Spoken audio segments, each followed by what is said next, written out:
So this is a little 3 to 4 minute, little thing going over the main 3 points of my persuasive speech on King Gizzard and the Lizard Wizard and why they are the most influential rock band of the modern day scene. And although I do use the term rock band, that is the majority of the genres that they go over in their discography, but that doesn't mean that that's all that they do. They have held high numbers, placing in the top 10 of different genres at least 6 different times, with a different genre being held place for their landmarks. And with this, obviously they do just plain rock, psychedelic rock, and then they also have things kind of like of a jazz bluegrassy type album.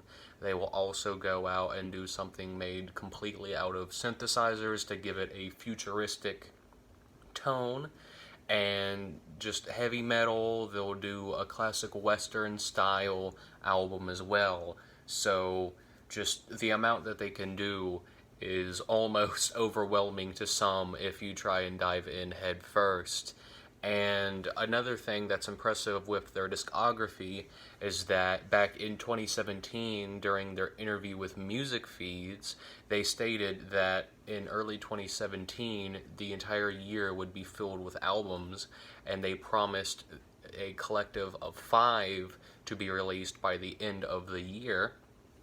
And they did it by the skin of their teeth, with the 5th album being released on December 31st, 2017, actually a few minutes before midnight of the year. So that to me is really impressive. And another thing with just all of this is they have a thing called the Gizverse, where all of their albums in one way or another are intertwined to make this massive story. And what this all means is that either with it, the music videos, the album covers, or the lyrics themselves all interconnect to tell this giant story. And the way that they do this is just like I was saying previously, the album covers themselves, 3 of the albums at least have the same distinct castle design on the front of them, even though the albums were released, say, 2 years apart from each other. So they always are planning ahead with the things that they do. And they even stated in the same interview in 2017 with Music Feeds that everything was connected, that, everything that they do is already been decided. So what that means is that there's a future out there that we don't even know of yet, but they already, have it planned out.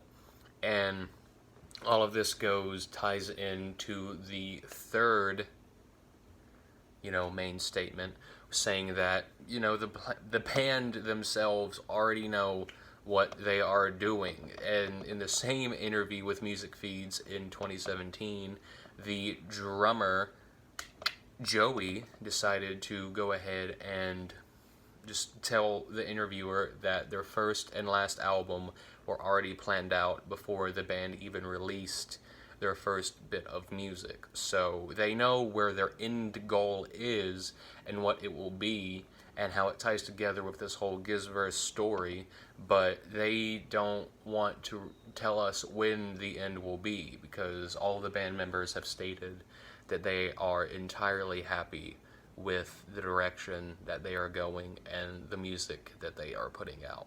So those are the 3 main points of this going into the final presentation, and I thought that would give some good highlights, some good information and insight into it. So hope that was helpful.